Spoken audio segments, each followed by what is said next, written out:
Hi, Dr. Wang here. In this video, I will help you prepare the final presentation slides. This presentation is supposed to be a summary of what you have done in the lab this semester, even though we did this virtually. So there are several categories. This rubric is in Google Classroom as a Google Sheet. So we're going to score your presentation line by line. So I'm going to go through them line by line as well. And another resource for you, this is also in Google Classroom, and it's actually also available on Moodle as well. So if you go to the Commons page, go to Book Lab, and then go to the last chapter, which is the reference. So this entire research project is based on the SCAMI 2007 paper. So I already uploaded this PDF file onto Google Classroom. So, so let's go through all the lines in the rubric. So the first line, an introduction on HNPCC. This is an abbreviation. What does it stand for? Why is it different from regular colon cancer? The symptoms, the cause. When you dig into the cause, you will see that this particular cancer is linked to the MMR mechanism. And again, what does MMR stands for? And what is the function of the MMR mechanism? There are a number of proteins that make up the entire MMR complex. What are their names? And what do those proteins do? So many of the questions that I just asked can actually be found in this GAMI paper, right? So if you go to the GAMI 2007 paper, you will see that there is an introduction. So if you read the introduction, you will find the answers to many of the questions that I just asked in the introduction. So the last component of introduction is the central hypothesis. So the introduction should lead to a question, a research question that needs to be addressed. I'm not going to tell you what the central hypothesis is. Please think about the entire research project. So what are you trying to demonstrate or prove at the very end? So that will be your central hypothesis. All right, so under the method, the beginning point is we started with plasmid isolation, right? So our starting material, our plasmid called the PMSH2. So I'm going to write over this, right? So one plasmid is called PMSH2, the other is called PMSH2 prime. And then the third one is called the PRS413. What are they? Right? What are the differences among them, and what are the commonalities among them? So when you compare the maps that you have made for those three plasmids, you will see that they have common features. So those are the mPOR gene, HIS3 gene, right? So all those. You can simply Google. So here, the requirement is for you to explain the function of all those common features that are present in all three plasmid DNA sample, and also what is the differences among the three plasmid sample. All right, so and then following that, right, so this is really the beginning point. Following that is the plasmid extraction and digestion. So please make sure do not copy paste the protocol under the method. This is not the lab notebook. So here the requirement is to explain how each technique works, not how to perform the techniques. If you copy paste the step-by-step protocol from your lab notebook or from the Commons page, the lab manual, then you're not going to get any point for methods. The requirement is to explain how each technique works. Right, so I'm going to give you an example. So if you were to explain plasmid extraction, so this is lab 2, plasmid isolation or plasmid extraction using the ZAPI kit, right? So here you're going to explain how the isolation technique works. What are the steps that allow you to break open the cell? What are the steps that allows you to isolate the plasmid DNA away from the other cellular impurities, such as proteins, RNAs, cell membrane, and etc. Right? So explain how the techniques works, not when to add solution one, how many microliter of it to add. We're not looking for that. We are looking for how your understanding of the technique, the mechanism of the technique. All right, so this is a method. Again, please do not copy paste the step-by-step protocol. Results.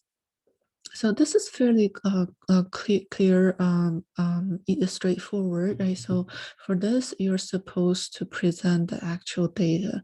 For plasmid extraction, you're supposed to have the images from the nanodrop reading, right? So what are the concentration, what are the purities?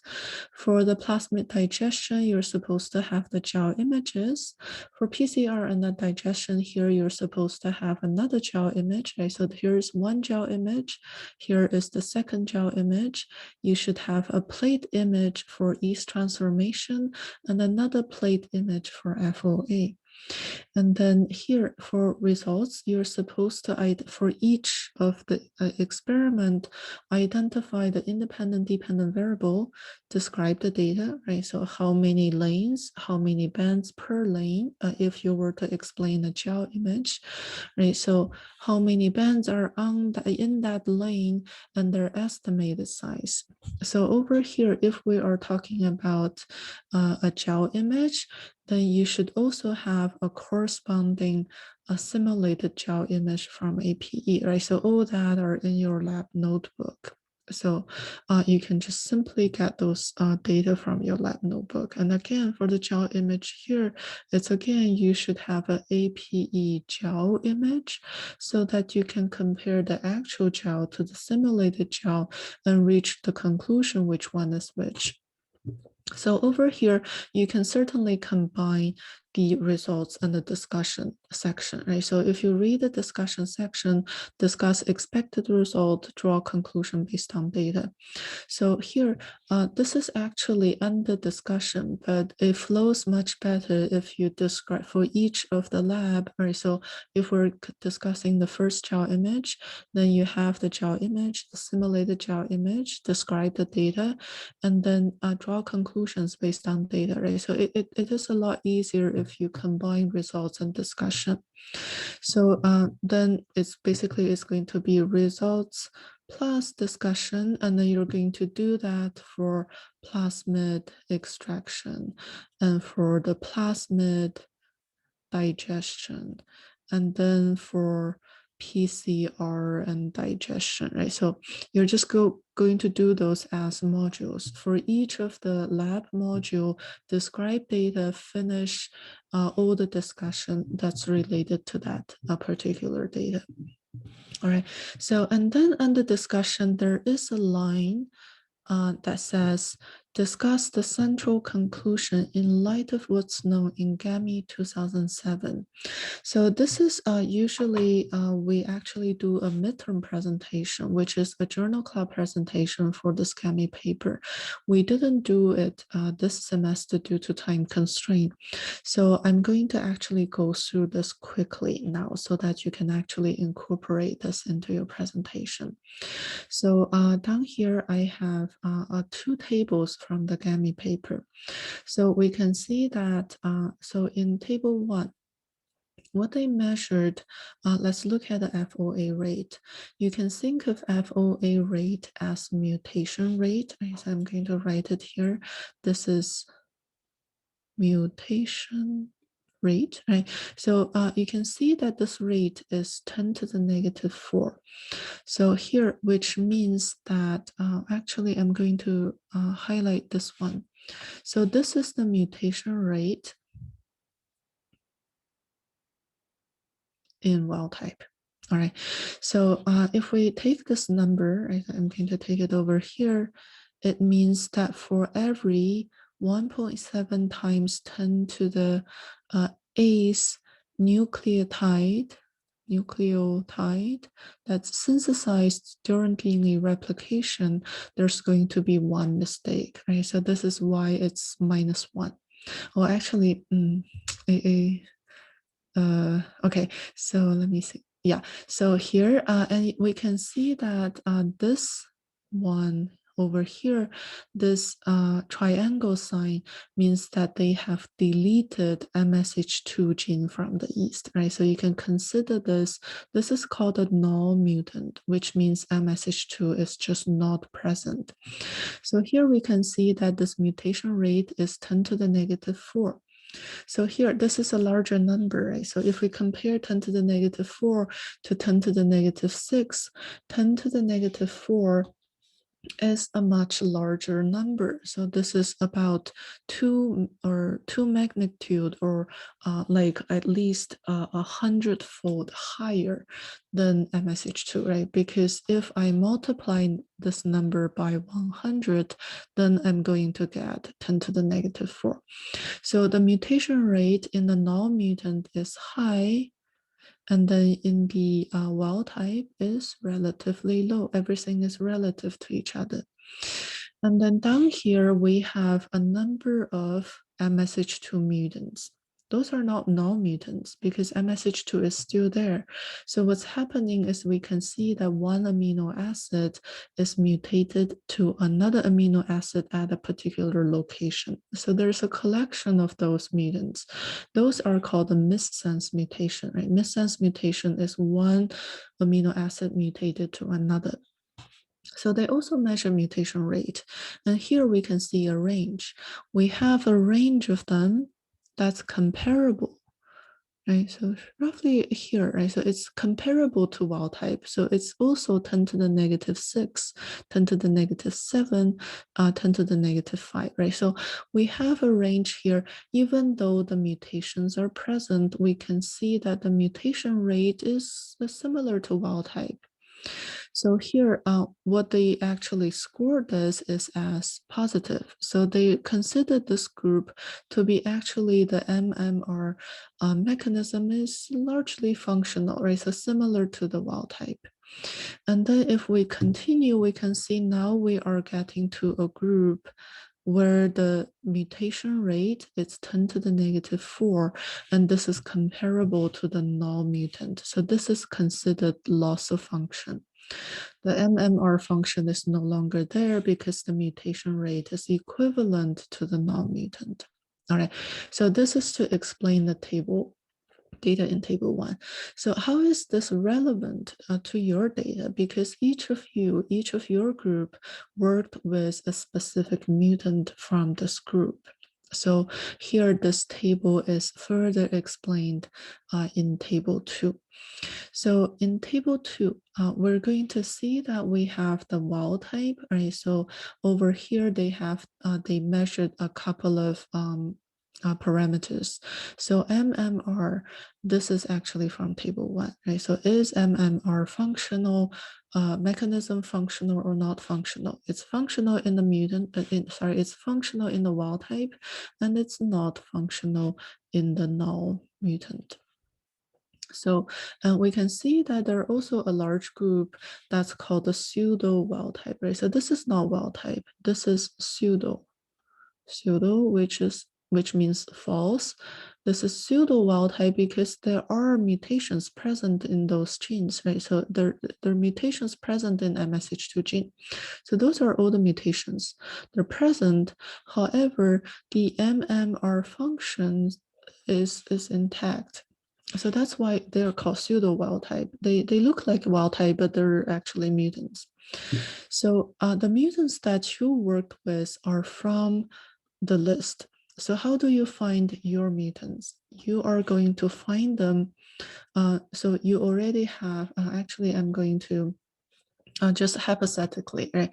So hypothetically, if you have this mutation, So you already identified this mutation in one of your labs. I think this is actually when you analyzed PCR digestion. So go to your lab notebook to roughly that area, you will see your analysis. So you have a mutant, but it's not called E194G. So instead it's called E, so it's going to be 194 plus 11. I'm going to explain why. Okay, your mutant from your lab notebook will be called this rather than E194G. All right, and this is because that the MSH2 that we worked with in the lab has 11 extra amino acid. So of course the position increased by 11 amino acids. So to actually get the number that's in the paper, you need to take your number, subtract 11, and then this is going to give you the number in the paper, right? So, and then this is going to tell you which category does your mutant belong to. There are several possibilities. The first possibility is that it's a pseudo wild type. All right. So if your first step is actually to take your mutant, subtract by 11, and find it on table 2 and figure out, does it belong to pseudo wild type category? Does it belong to stability category? Right, so they're actually a sort of a mixture here. Does it belong to subunit category, or does it belong to ATPase category? It's going to fall into one of the categories. So I already explained what is pseudo wild type. Pseudo wild type is they do contain mutation, but the MMR function is intact. They behave as wild type, even though they're not. So then I'm going to explain what is the stability category. So stability category, we can see that they have lost the MMR function. So it's a negative here. MMR function is negative. And then the second column here is MSH2 protein level. Right, so we can see that the level in the wild type is considered as 100%, and the level in the null mutant is considered as 0%, right? Because they have deleted the MSH2. So of course, there's no protein. And then when we come to the pseudo wild type, we can see that the proteins are present, right? So pretty much similar to the wild type. However, if we come to the stability category, we can see that this level is really low. So and also actually over here as well, right? So we can see those numbers are fairly low. This is also the stability category, right? So what it means, actually, let me remove this. I'm going to highlight the numbers here. So the numbers, like right here, we can see the numbers are really low, so which means there's not a lot of MSH2 protein present in the yeast. And this is because the mutation affected the stability of the protein. So the protein gets degraded very quickly. That's why it's in the stability category. All right, so the next one I'm going to explain is the subunit category. So over here, we can see stability-wise, they are pretty much normal, right? So the fairly high percentage. So there's still lots of protein present. However, there is still no MMR function. So why is that? The reason for that is, let's look at this data set. This is negative. So what it means is that subunit interaction, because MSH2 is part of a larger protein complex. So in this protein complex, there are lots of other proteins. You're supposed to identify those proteins in your introduction. This entire thing forms the MMR complex that carries out the repair, right? So to keep the mutation down. So even if MSH2 protein is there, we can see the data, the protein is there, but the MSH2 has lost its ability to form complex with the other proteins that's supposed to be in the complex. So you can think of all the proteins are now floating around, unable to form a larger complex called the MMR complex. So without this complex, of course, we do not have any MMR function. The mutation rate is pretty high in those yeast. So this is the definition of the subunit category. Now we are at the last category called the ATPase category. So this is an interesting category because we can see that protein stability are fine. Those are pretty high values, even though they're not 100, but 40, 80%, those are pretty high. So the protein stability is fine. And they also have the ability to form larger complex. So MMR complex is also there, but then we do not have any MMR function. So why is that? The reason for that is if we look at all the numbers here, we can see that they're actually in the same region.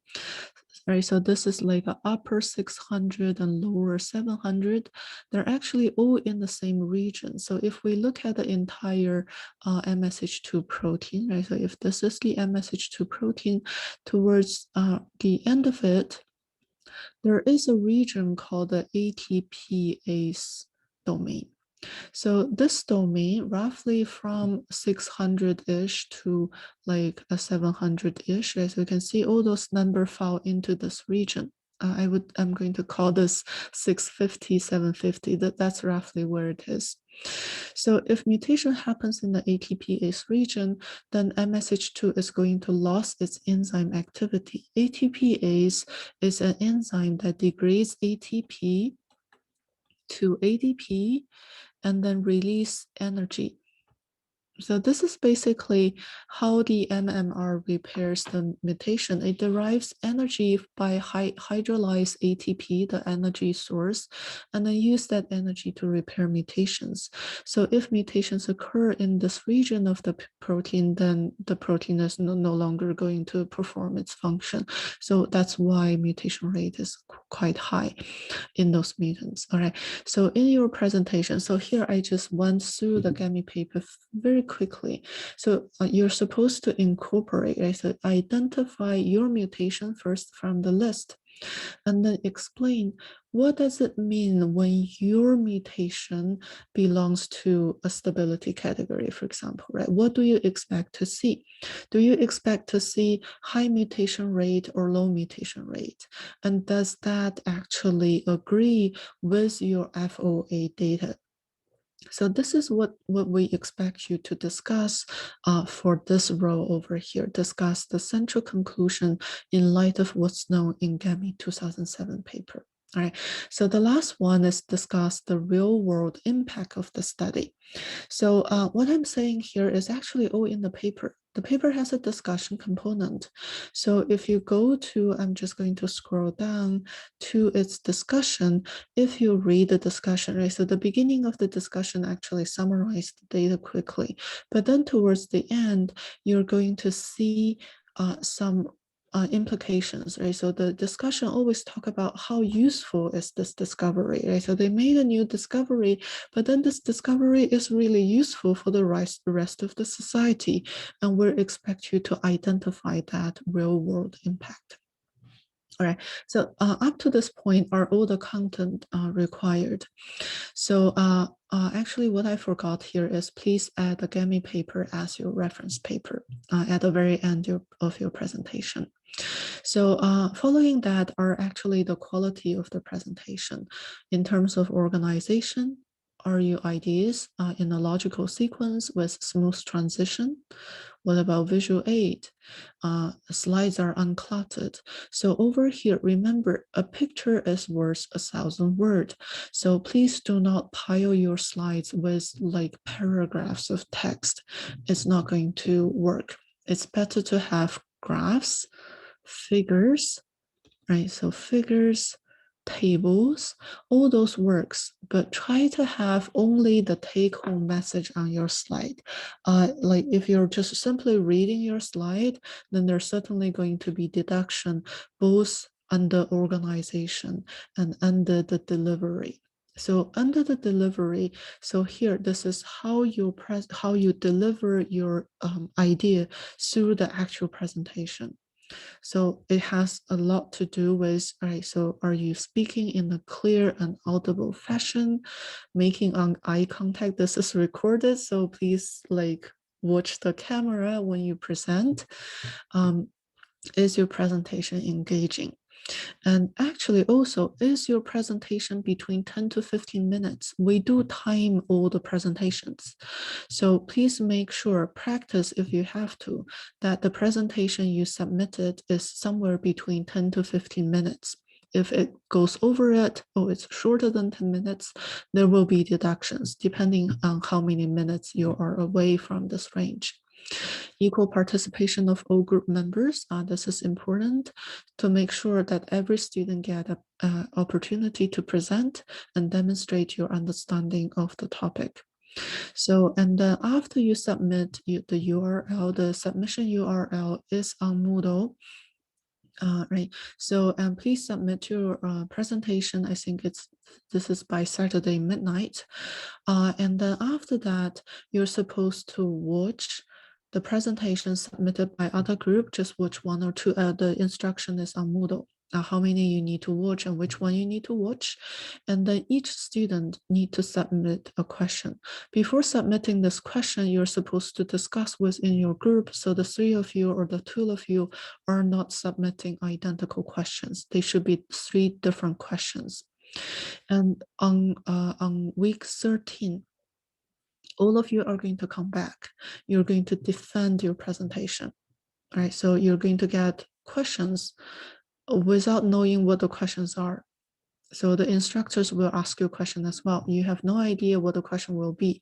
This does require you to understand what you have presented and to come up with the answer on the spot on week 13, day 1, which is the last day of our class. So each student is supposed to answer a question. So you cannot answer questions for the rest of your group. Each student will answer one question or 1 or 2 questions.